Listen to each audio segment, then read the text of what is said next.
Are you sick and tired of being sick and tired? It's been said that an apple a day keeps the doctor away, or does it?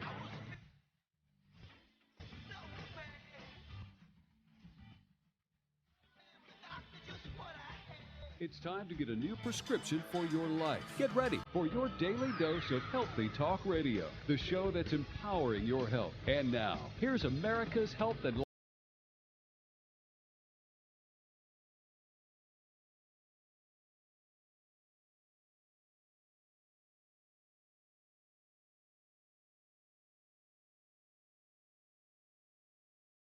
show where your health is your wealth. Thriving is more important than just surviving, and the only thing lost are those unwanted pounds. This is Healthy Talk Radio that helps you get well, stay well, and live well. Lines are open, 888-283-7272. That's 888-283-7272. What are you struggling with? Let's talk about it. Your health, your life. Remember, if the body can get sick, it can also get well. It's about living your potential. That's what the show's all about, because we all have potential.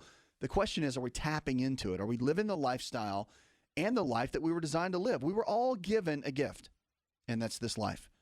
Remember that the odds were against you being born, and you were born. That right there is amazing, and that right there is a gift, and that's what sets you apart from everything, is that you were given this gift of life. So what are you doing with the life you've been given?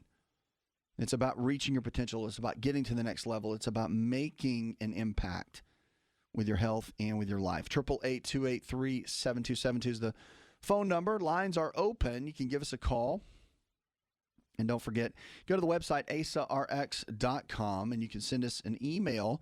We'll make it part of the show. Or if you want me to answer in private, I'll be glad to do that as well. Whatever you prefer, we're here for you. So whatever you're struggling with, we want to talk about it. We've got providers that can help you all around the country, no matter where you are. We've got a provider that can dig their heels in with you, whatever you're struggling with, whatever your condition is, and handle it the way that we talk about here on the show.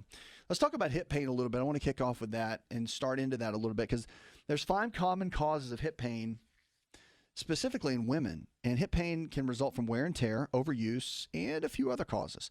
So one couple types of chronic hip pain that we look at and can see is because it has a lot of different causes. The diagnosis first, though, you got to figure out if it's your hip. So the American Academy of Orthopedic Surgeons said hip pain is often felt in the groin or outside the hip, directly where the hip joint, ball, and socket is located. So that's where you kind of feel that. And the causes of hip pain in women can be different. When a female patient comes to see most doctors complain of hip pain, they consider the patient's age, build, and activity level. If the patient's a thin 20-year-old runner or a heavy sedentary 80-year-old grandmother, there's a lot of the possibilities are very different. So you have to start thinking differently depending on what the conditions are. Arthritis can be the first thought. Chronic hip pain in women is often due to arthritis, particularly osteoarthritis, which is the wear and tear that affects people as they age. The ball and socket joint starts to wear and tear out. So arthritis pain is often felt in the front of your thigh or in the groin because of the stiffness and the swelling inside that joint. That's where you get a lot of the pain. Hip fractures are another one. You got to think about that. Now, that comes with age, right? So the 20-year-old runner is probably not going to have that kind of condition. But, nevertheless, hip fractures are a big deal. And anyone with osteoporosis, which is decreased bone density, right? The bone's not as thick and hard as it needs to be. Symptoms of a hip fracture include pain when you straighten, lift, or stand on your leg.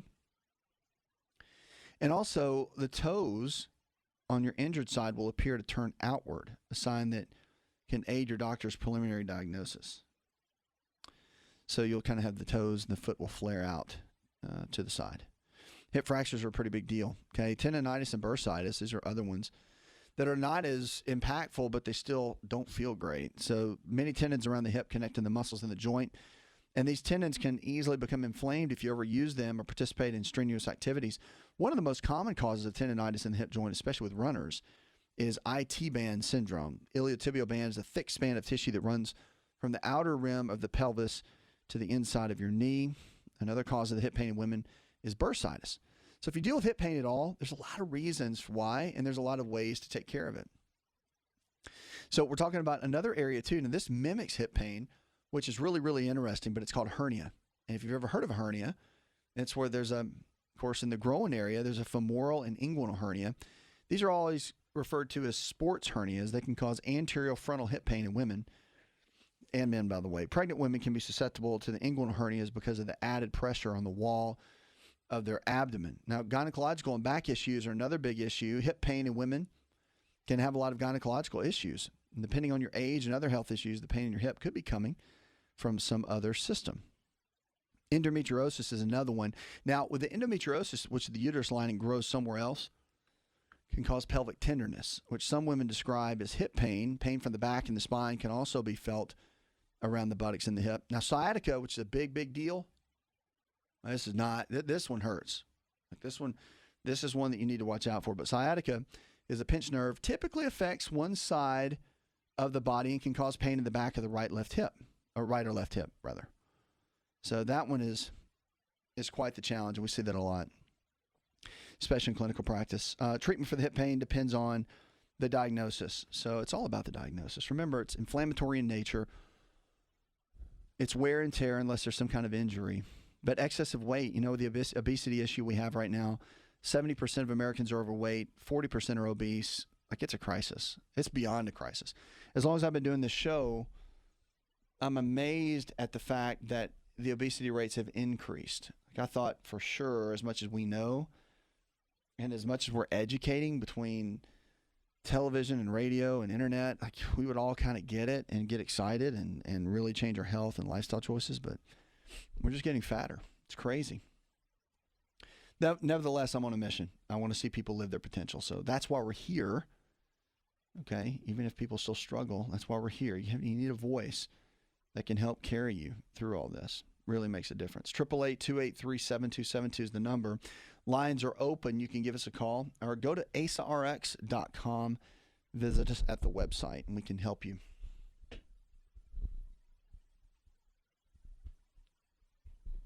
Let's jump on the phones here. I see you waiting for me. Let's go to Ava. Hi, Ava.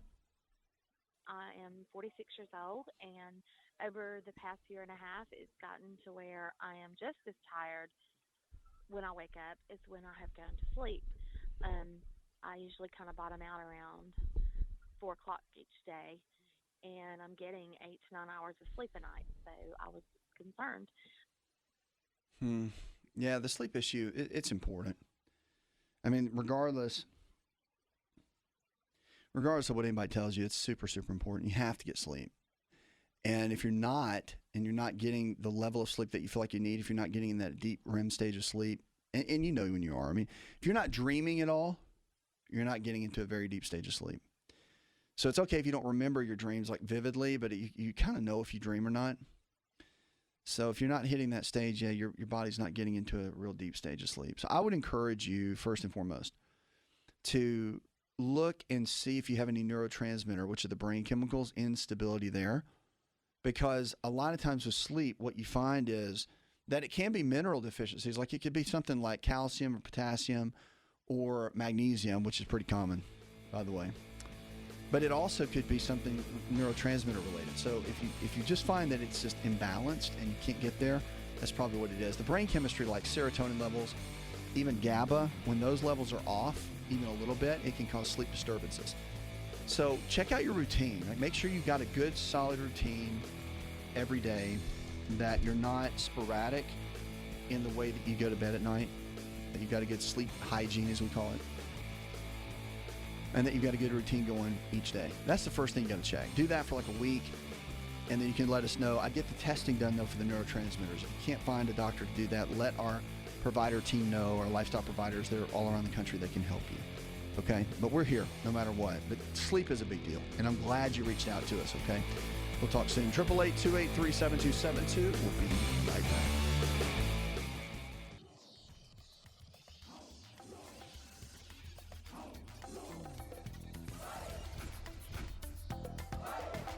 To find out more, connect with On Call Radio online at InShapeNetwork.com.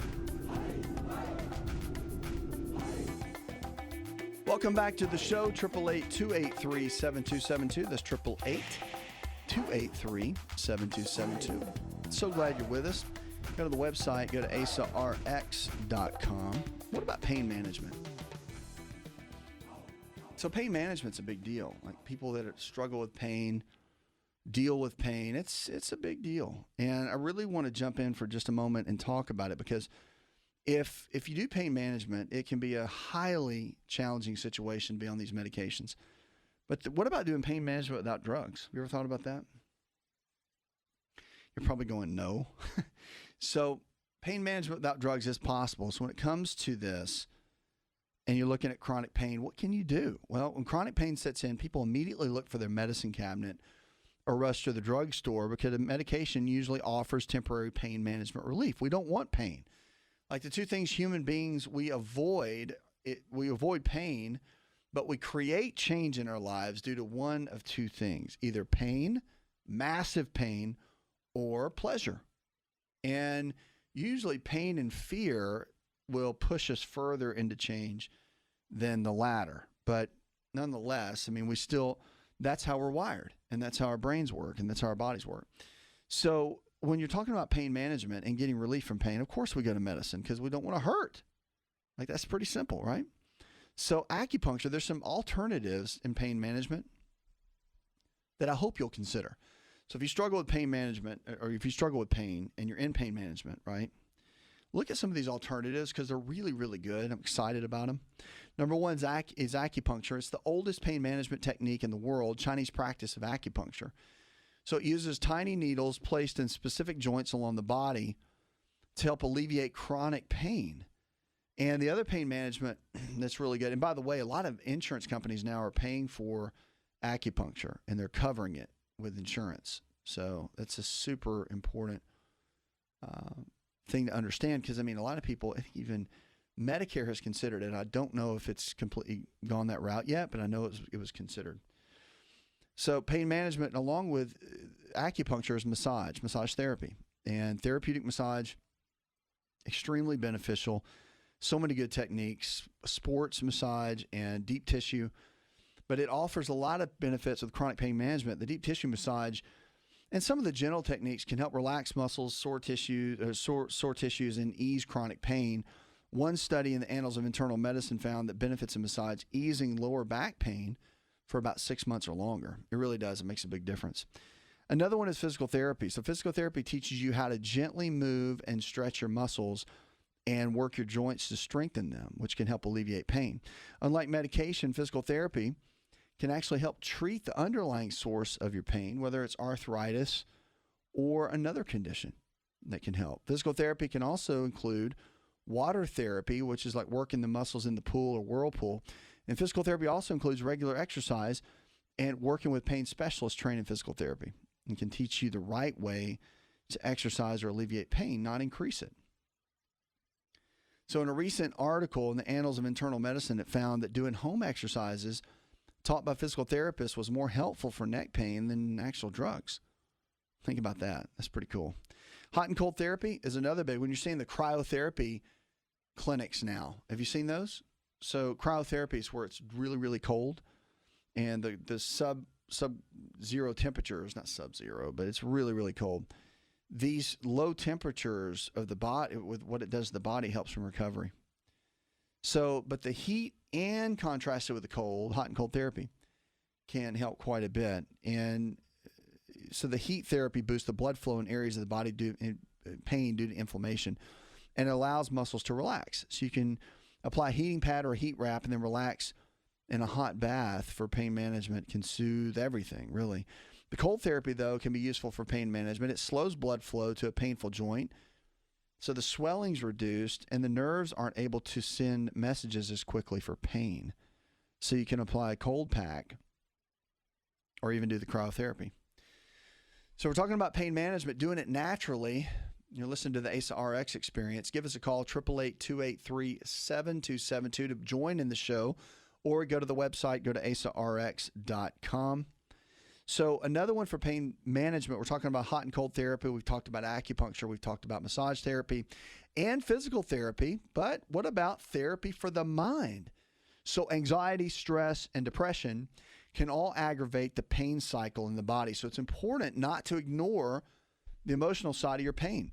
So cognitive behavioral therapy, which can teach you how to manage thoughts and feelings of your body's physical response, can effectively manage chronic pain. Biofeedback is another method that teaches you how to control your body's reactions to pain. So while hypnosis and deep tissue relaxation, they can help with pain management as well. Now, TENS treatment is another one. So electrically stimulating the area where the pain is localized, you can actually help alleviate it. So the electrical nerve stimulation, or a TENS unit, which has been used forever in medicine, but it really works, is the electrical stimulation technique most often used in pain management. It's a small device attached to the skin, and it sends electrical impulses to the painful area. Helps to reduce the pain. But the bottom line is with all these, I mean, you got to find what works for you. At the end of the day, if you've been taking a lot of medications, I hope you'll consider some of these, because it's really, that whole pain management cycle with meds, I mean, I get it. People love it. They get addicted to it, but it's a bad cycle. Like, the pain meds are long-term for your health and your brain and your mind and your body. It's just not a good cycle.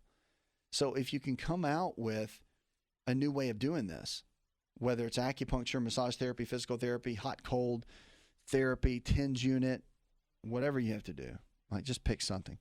But maybe look at some of these natural options as alternatives to be able to help you along the way. 888-283-7272. Visit us online. Go to asarx.com. We want to see you live your potential. Like, that is what this thing is all about. If you haven't checked out the podcast is out every single day, anywhere that you can find the outlets: iTunes, Stitcher, SoundCloud, Spotify, all of those, Pandora.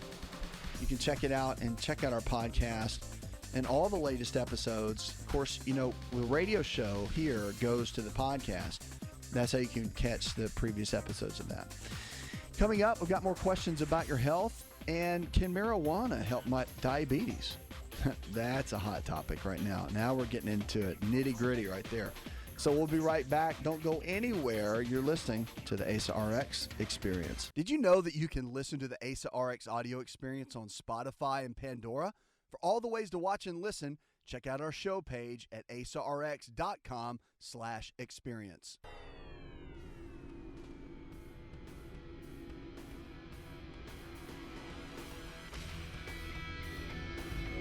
To find out more, visit the show online, InShapeNetwork.com.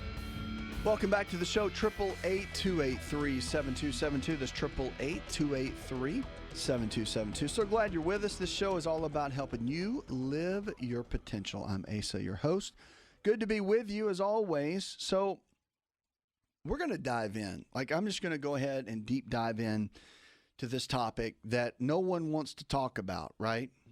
So, and when you say it, everybody freaks out because it's been taboo for so long. But I'm talking about marijuana in medicine.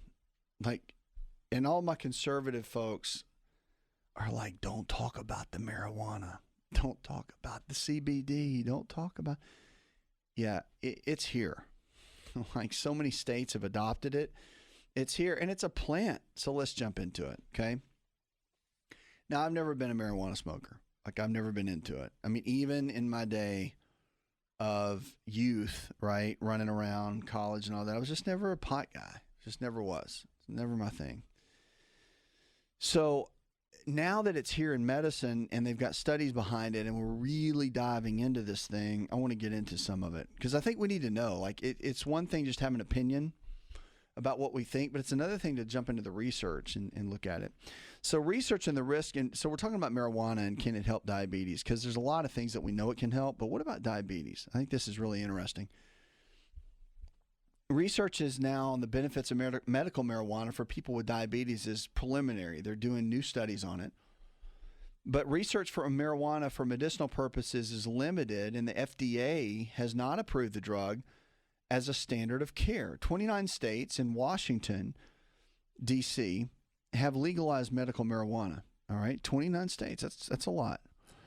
And that legalization has passed at a time when some research, which has mostly been observational and conducted by animals, links marijuana use to improved symptoms and outcomes, even associated with conditions like HIV, multiple sclerosis, chronic pain, and mental disorders. But what do researchers say about using marijuana to help prevent diabetes? Well, can cannabis really help prevent diabetes? That's the question. So the marijuana plant contains chemicals called cannabinoids, okay, and they have a wide range of effects, including increased appetite and diminished pain and inflammation. That all sound great, but, really, what's the deal, right? So even with some of the preliminary research that suggests that medical marijuana may help improve glucose control and insulin resistance, doctors across the board aren't that fast to recommend medical marijuana for diabetes prevention.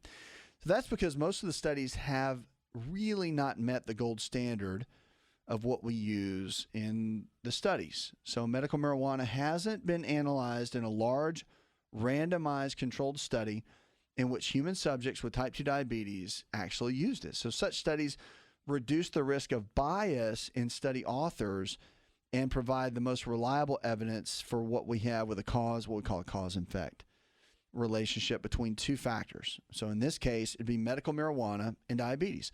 So we just have a correlative link right now. But with that being said, they did a study in the American Journal of Medicine. And they have some observational clues about how cannabis can affect diabetes, which I think is pretty cool. So they looked at nearly 600 adult men and women currently using marijuana, and about 2,000 had used it in the past. After fasting overnight, their blood drawn were screened for other health factors like high blood pressure, body mass index, and waist circumference. Compared with those participants who had never used marijuana, the people who used the marijuana had a 17% lower fasting insulin level and glucose level. They also tended to have smaller waistlines, so the level of obesity was down. Interesting. Their BMI was better. So the results from the latter study seem to support the conclusion that observational cross-sectional studies that were published about this in the British Medical Journal, that they were saying that about 11,000 participants were in this one. And they theorized that the anti-inflammatory properties of the cannabinoids may have led to the improved health outcomes of the participants. See, the whole may have thing, may have, might have, could be. But the fact that they're discussing it, I think, is great, because could it be that it helps? I mean, nothing's going to help diabetes more than a healthy lifestyle. Like, you can't go smoke pot and eat donuts and get rid of diabetes. Like, let's just call it what it is. Okay? Like, that's not where we're going in this conversation. But the fact that it has some chemicals in it that can be beneficial for diabetes, I think is worth discussing, and it's worth talking about. So can it help control diabetes? That's a different topic. So studies investigating marijuana as diabetes prevention tool have not been conclusive. One study suggests the drug may be used to help relieve diabetes symptoms, which can be kind of cool, like diabetic neuropathy. This is in the Journal of Pain. So diabetic neuropathy, or painful nerve damage due to chronic high blood sugar, which may lessen the discomfort of inhaling marijuana. So cannabinoid receptors located in the nervous system across the spinal cord and brain appear to work on multiple planes to relieve pain, including decreasing the excitability of receptors, reducing transmission of pain signals to the brain, and inhibiting discomfort down the spinal cord. You're listening to the Asa Rx Experience. If you're just joining in now, you can give us a call, 888-283-7272, to join the show. And if you just want us to answer in private, we will. You can go to the website, asarx.com. But we're talking right now about marijuana and can it help diabetes? Because I think it's an interesting conversation, just to say the least, about how marijuana can help any condition for that matter. I think we just hear marijuana and we all freak out. And it's like, oh no, but you'll take any of these other drugs that are so full of side effects.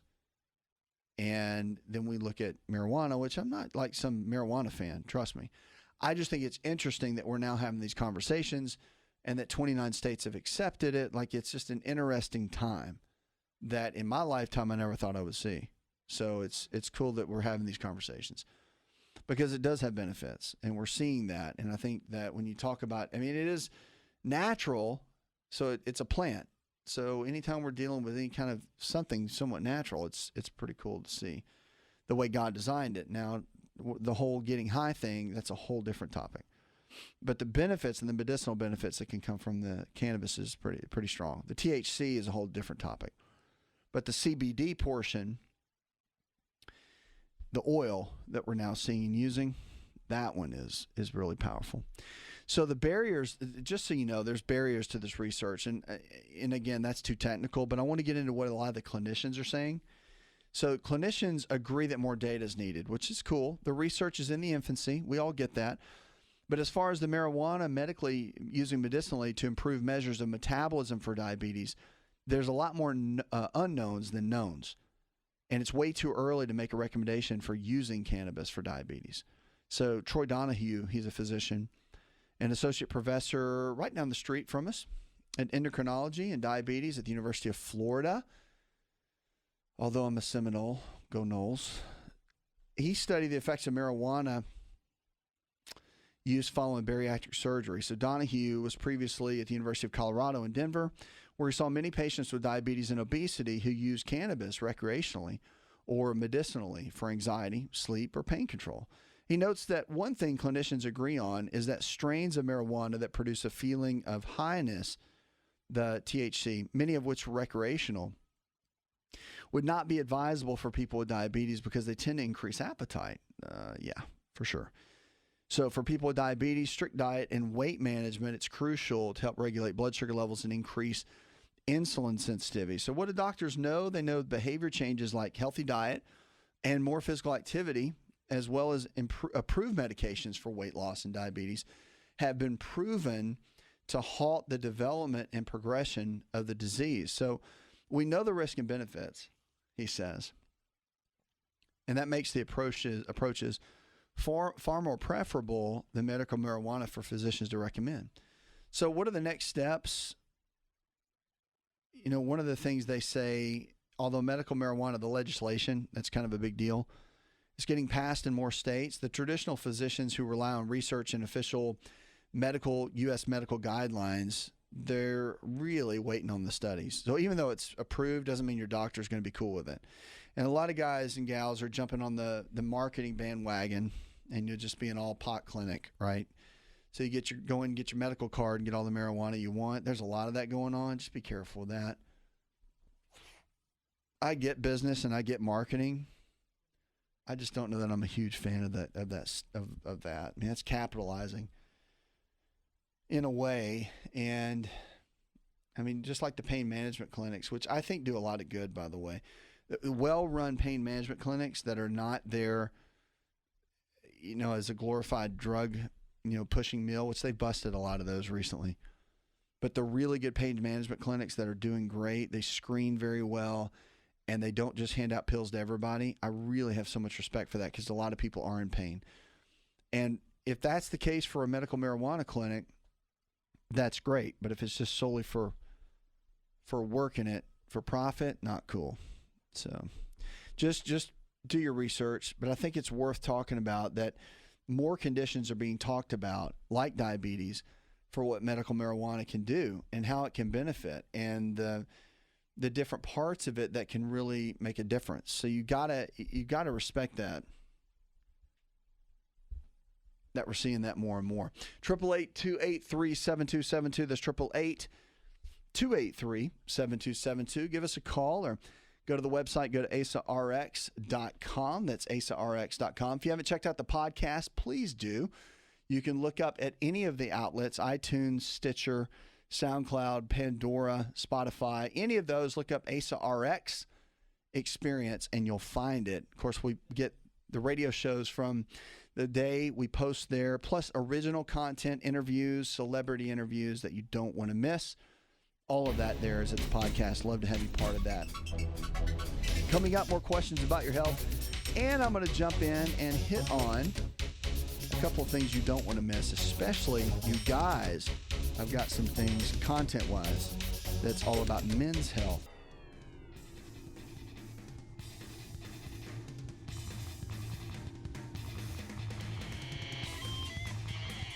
Connect with On Call Radio and watch On Call TV at InShapeNetwork.com.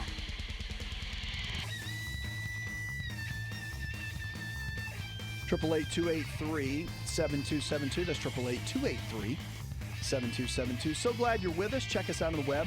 Go to asarx.com. That's asarx.com. Listen, this show's all about helping you live your potential. I don't care who you are, where you come from. doesn't matter your color, doesn't matter your race, doesn't matter your age. You have an amazing gift inside of you.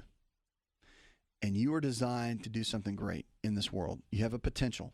And I would beg to say that you have not even reached that potential, not even scratched the surface of who you were designed to be, that you've been stuck in a rut for a long time and doing the wrong path and following the wrong path of who you were designed to be. So it's time to make an about face. It's time to really get into a position where you can thrive. It's time to really get into a place where you can go in the right direction and head the right way and be who you were designed to be. That's what we want to see here on the show. And that's what you were designed to be. That's what we want to see for you more than anything else. So give us a call, 888-283-7272. At the website, I want you to go there, get a free copy of my book, and dive into it, because it will take you from where you are to where you need to be in your health. It will take you from A to Z in your health, and it will make a humongous difference. Yes, I said humongous difference in the way you live and everything about your life. It will take you literally from really, really not so great habits to great habits. It will take you out of health challenges into great health. It will, if you're already super healthy, it'll take you to the next level of healthy. Like it'll take you all the way around. So I encourage you to go there and check it out. Let's get on the phones and go to Alex. Hi, Alex. I can't say this word. It's fibromyalgia. I know that's not right, but you know what I'm talking about. I just heard an ache and burn and tingle, and I'd like to know what would be good for this. Thank you so very much. You're welcome, darling. And let me help you on that. So fibromyalgia is one of those conditions that some doctors think it's a legit diagnosis, and it is a legit diagnosis. And some say it's not. Some say it's more mental than anything. It's where the soft tissue, muscles for that matter, and the soft tissue of the body ache and they hurt. So, for example, you come up to somebody that says they that have been diagnosed with fibromyalgia, and they just ache. You grab their arm, and they just freak out. You grab their shoulder, and they're like, ah, they scream because it hurts. And there's reasons for that. The pain receptors and the inflammation in the body is elevated. But then also you got low brain chemistry. A lot of times there's a significant correlation with low serotonin levels in the brain and the achiness that goes on with fibromyalgia, and the pain, the chronic pain, and the consistent pain. So all that can play a big role. So all that to say, one of the things you got to look at is you really want to focus on cutting out inflammation in the body, okay? So if you deal with that sort of pain, you got to look at your diet. If you're eating all kinds of foods and not really concerned about your diet, you probably got a lot of inflammation in the gut. If you got a lot of inflammation in the gut, you got a lot of inflammation in the body, period. That's just the way it goes. Now, the other piece to look at is your brain. So if you've ever taken antidepressants for anything, if you've ever gone that route of any kind of brain chemistry related issue or drugs or whatever, then that can play a role in this deal. It can play a big one, especially serotonin. Serotonin can play a big one and really be a game changer in it. So that's why somebody that has fibromyalgia, one of the first line treatments in medicine is putting that person on an antidepressant. And 90% of the time, a lot of the symptoms and pain goes away. It's like, what's up with that? Well, what's up with that is that the serotonin levels were low, and they fixed that, and then the pain goes away, and you had a neurotransmitter issue. It wasn't a pain issue. It's just how the body was exhibiting it. So a lot of things you can do to raise serotonin levels. First, though, you got to figure out, you got to get tested, okay? You need to get tested with your neurotransmitters, figure out which one's low, which one's high, which one needs to be stabilized, which ones are doing great, because you could eat certain foods that can affect one and mess up the other. You could build up one and have another one drop. So there's a lot of things you've got to do to make sure that you're doing the right things when it comes to getting the right nutrition for the body. And the testing is so important. So you can eat certain foods for serotonin, like protein-rich foods, like turkey is amazing. And then, of course, your meats, like red meat, although I'm not a big fan of doing that all the time, but the red meat is really, really good for brain chemistry. It's good for depression. You can definitely get in certain vitamins and minerals. Pyridoxal 5-phosphate is great. Magnesium is really good, as well as your omega-3 fatty acids. And also, don't forget vitamin B3. B3 is big as well for the brain chemistry and building up serotonin levels. There's a lot you can do to make that happen. So I would encourage you in this challenge that you're facing, get your diet right, okay, doing the anti-inflammatory based diet, get the eating right, because the inflammation's got to go down, period. And then secondly, as you're doing that, get testing done for your neurotransmitters so you know exactly which one it is. And then there's a nutritional protocol. If you need that, just let us know. Get with one of our healthy providers that are in your area. They're all over the country, so we can get you with a provider that can help you figure out exactly what's going on inside the system for you. And we can build a good game plan from there. So that is the ultimate key, really, when it comes down to it. Because the challenge is, in something like this, is to get everything balanced. And it's all about the research. It's about the tests. It's about knowing what's there and what's not there. 888-283-7272. We've got Samantha that sent an email in. She said she's from Washington, D.C., and says, I've been struggling heavily with low energy levels. I get up in the morning and I'm tired, and I go to bed really awake. What is that? Okay, that is classic symptoms of adrenal fatigue. Adrenal fatigue is one of those that we don't talk a lot about in healthcare and in medicine, but it is a real condition. And it's where the adrenal glands, which are the little stress glands that sit above the kidneys, that produce a hormone called cortisol. They also produce norepinephrine and epinephrine. But when cortisol is in DHEA, when they're off, then your energy levels are going to be off. And the more tired, as we call it, or fatigued the adrenals are, the less the body's going to work at its peak level. So getting some testing done for the adrenals is really important, but then there's also a lot of herbal remedies that can help, and a certain specific dietary plan, which I've got a whole webinar on that at the website, that will help you. Puts another hour in the charts. I want to thank our producers, Derek Allen, Mr. Fig, and John Garrison, our chief engineer. Go tell one person something you learned on the show. Together, we can transform the health of our friends, our families, and our communities. You're listening to the show that helps you live your potential. This is Asa Rx Experience. This show is designed to provide accurate information of a general nature on the subject matter covered, and given with the understanding that neither the host nor the station is engaged with rendering any form of medical advice, diagnosis, or treatment. This information is not approved by the FDA and is not intended to diagnose, prevent, treat, or cure any disease. To experience more of Asa Rx audio, visit us at asarx.com.